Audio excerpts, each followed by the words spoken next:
Hi, good evening. Lisa and Hello. Terrell here. So we just wanted to come on again just to kind of talk about marriage and stuff that concerns marriage. And I have not divulged the topic to Terrell yet, so he's about to hear it with you.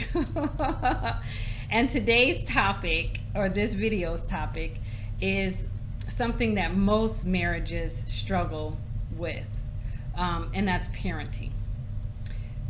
Different parenting styles, and has been one of our big struggles was as our parenting styles. And I would just say that most people, they parent based on their upbringing. Either they're copying or mirroring what they grew up under, or they're saying I am going to do it totally different. And for me, I said I was going to do it totally different. I really wanted to be have a close relationship with my dad, and my dad was very standoffish. He was more like the disciplinarian, and it was really hard to get close and really personal with my dad. And I can remember times when he would come home from work and I'd be like, "Hey, Daddy," and it would be like, "Did you turn off these lights? Like all these lights are on in the house," and it was like. Right. Always something to like reprimand. And so it made me like, okay, let me just back away and not say anything and just stay quiet. And I said to myself that I'm going to do it so differently. And when I get married, my husband, I'm going to make sure that he gets this personal and close relationship with the kids. And I tell you, Trell parented, it was a little different than my dad, but a lot like him.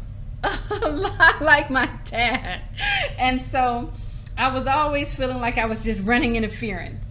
Still do. Always trying to run interference because I'm like, I want you to build them up. I don't want you to tear them down. I want you to make them feel like they're valued. I want you to be personal with the kids.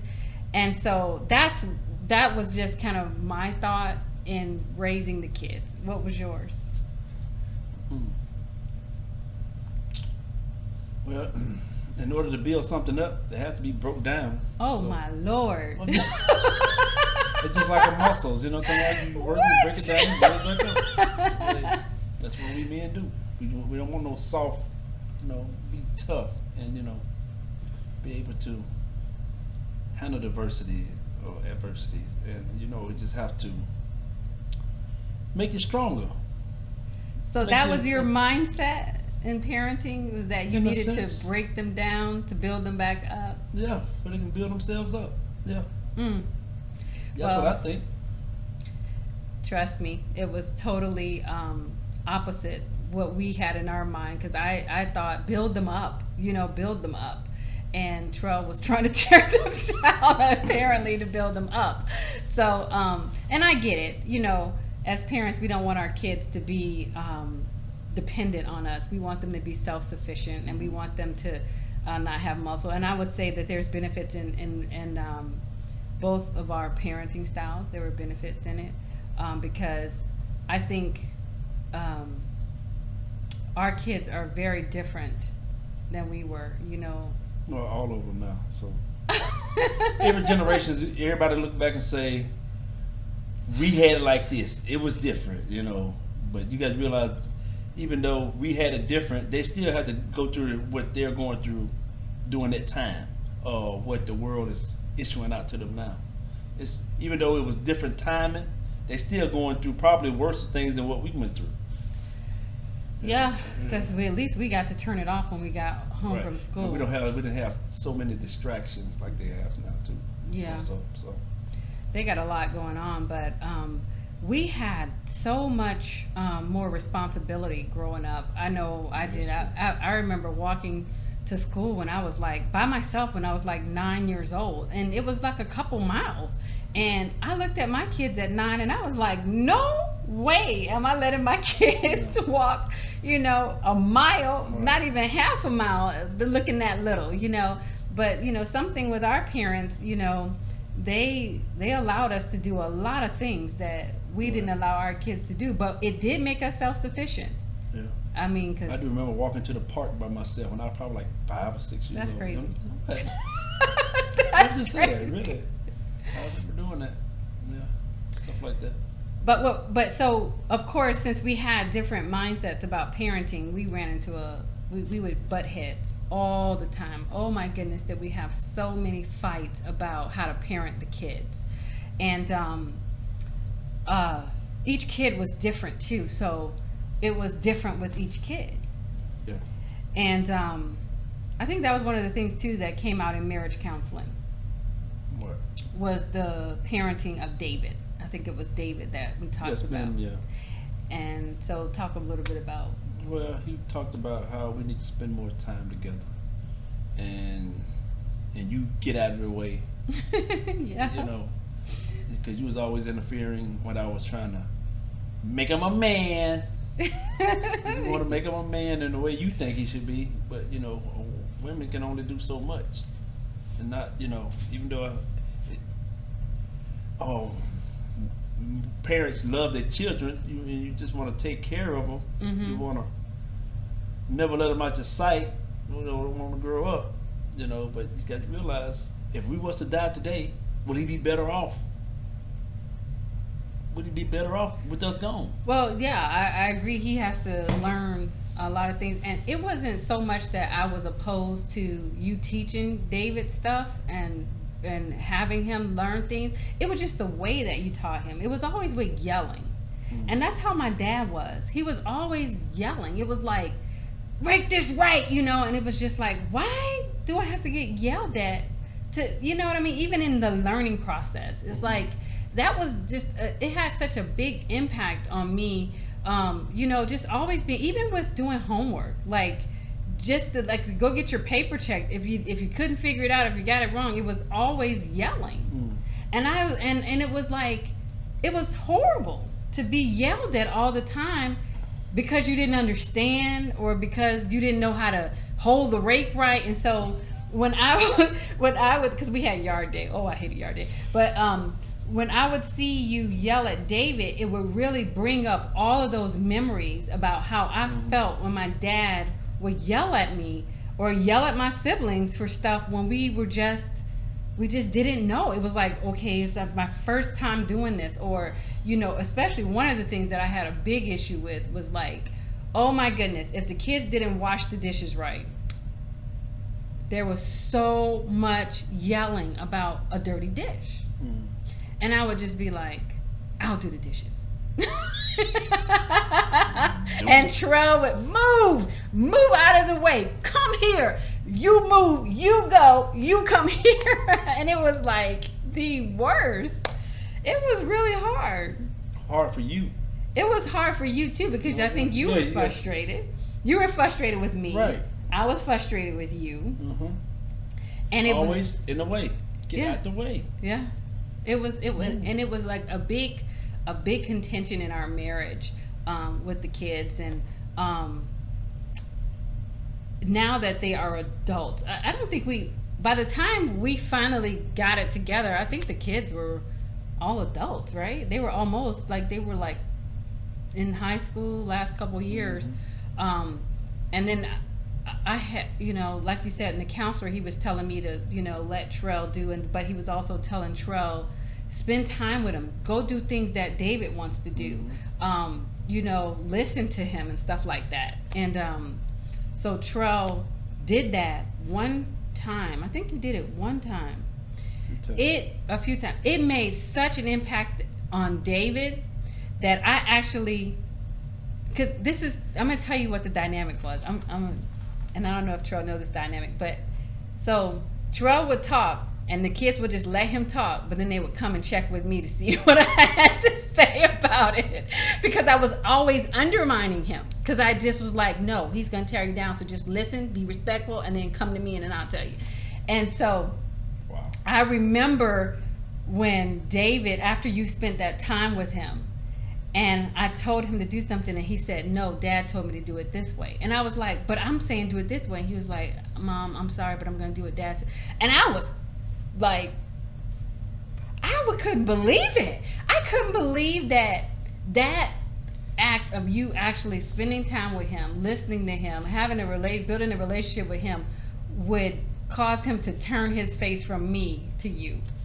You wanted power. I didn't want power. Yes, it was. I did not want power. I just really did not want them to feel like I felt as a kid for just, not knowing, getting yelled at for just the smallest little thing. I wanted them to be able to just come to you, because I remember, seeing dads with some, their kids sometimes, and they could talk to their dad. They could joke with their dad, and they could just they were not, I was afraid of my dad. I could never relax. Even to this day, I'm a grown adult, and still when I get around my dad, I feel something. I feel this trepidation. And I know that I'm adult. I know I'm not going to get a whooping or anything like that, but it's just something in me that still gets afraid. And I really didn't want you to have that kind of relationship with the kids. I wanted you to be, close to them and personal with them. That's why I play with them a lot. So they won't have that type of now, okay. But you understand? I do understand, because that's why I say you're not like my dad in some ways. But what I think you created with that, sometimes being so snappy and yelling at them for the littlest thing, and being like that, but then on the other side playing with them, it was confusing for them. So that's your problem now. What? Because you only have it one way with your father. That's why you're so scared. Yeah. So, but I mean, he's different now, but I'm just saying, now you don't have that choices of saying, okay, is he a good mood or is he a bad mood, or is he or what? I'm just saying. But with the kids, with you, and I see it in the grandkids too, they don't never know what they're gonna get. Mm-hmm. So they're always like, I don't know if he's playing. But don't come at me the wrong way. We don't know if he's playing. We don't know if he's serious. Okay. So I don't know. But with me, they know what to expect because I'm consistent. Okay, yeah. You gonna. I don't baby. You know I don't. Baby them all the time, I do baby them, but I don't. But I do. They know when grandma's serious. Grandma's serious. But it's not like where they don't know. Like, can I not? Well, you need to ask yourself that then. Can you? I don't know how you guys have what you've experienced in parenting, but it is one of the things that is something that causes a lot of strain and stress in marriages. And what advice do we have, for parenting? Well, spend more time with them. Yeah. Individually. Mm-hmm. So you need the individual. That's huge. Yeah. Even though we, get the grandkids sometimes, they always want to be together, but it's best that you can just separate them every now and then. Spend that little quality time with them. It's like the time you did with Jayla and stuff like that. It means a lot. Yeah. It just you have to. Each person needs their own individual time. Mm-hmm. You can't say I know they're your grandkids, but they're all different. Mm-hmm. So just because one get something, they all don't have to get the same thing.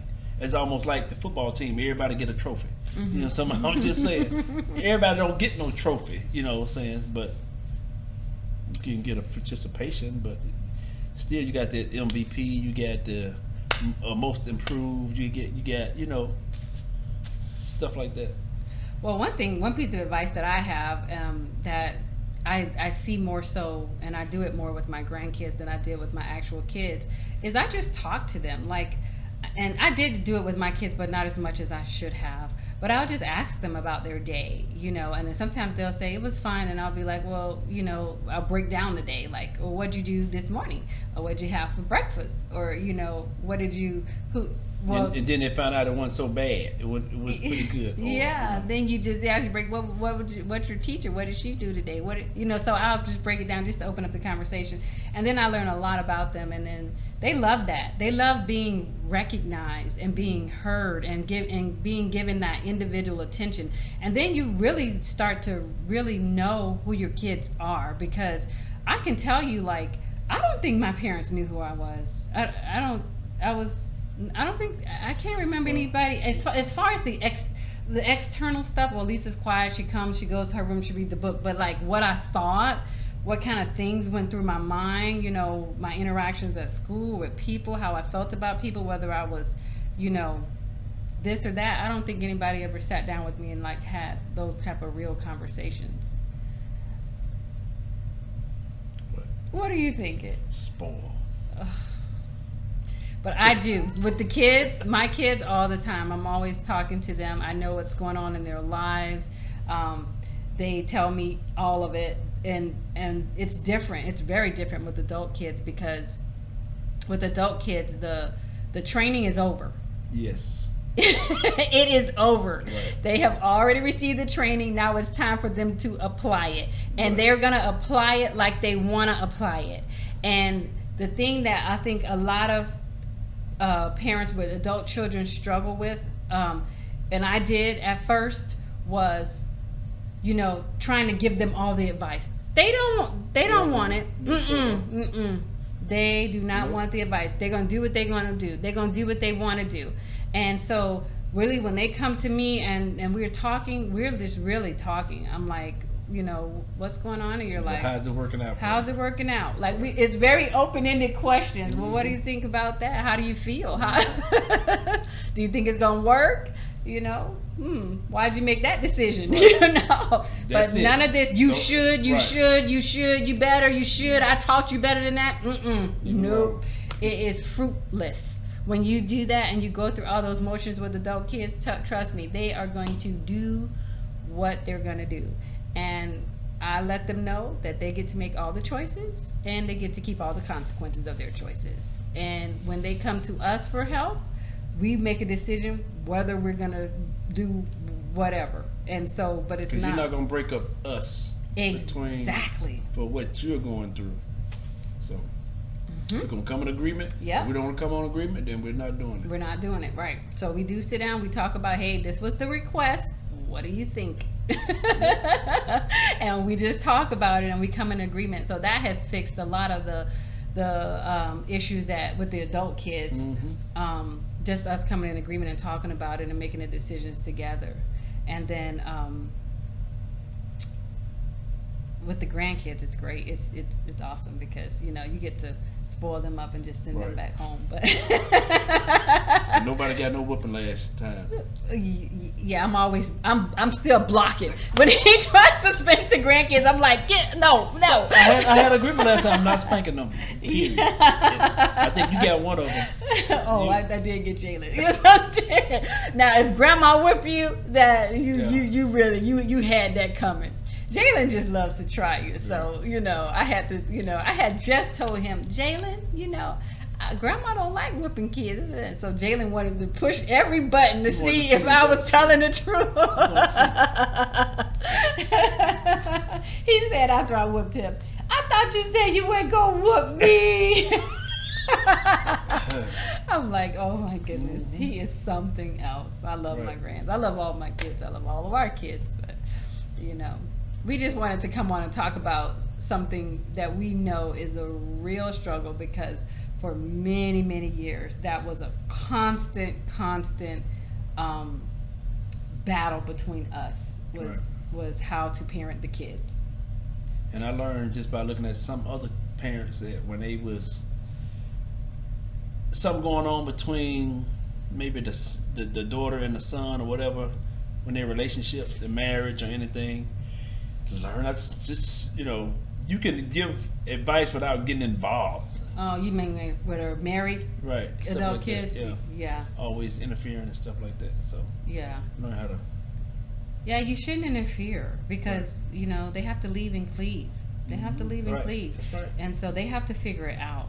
And a lot of times we still try to parent our kids when they're parents themselves, or just parent our kids when they're already adults. And I'm telling you, the training's over. They have to apply it. And you telling them what to do, I mean, you're just going to, you know, they're going to get with the guy if they want to anyway. Right. You know what I'm saying? You can say, no, don't get with him. He ain't got no job. And they're going to go get with that guy anyway. So you might as well say, oh, you like him? What you like about him? Don't even get I can't stand man like this. Don't waste your don't time. Even No, be quiet. just Don't you like him that much? What you like about him? Okay, well, where do you see this going? Open-ended questions, help them think through their choices, you Right. know, but as far as giving them advice, they're going to do what they want to do. Right. Yep. Well, that's all we had to share. We hope something that we said meant something to somebody out there, and God bless you for listening. Have a blessed evening.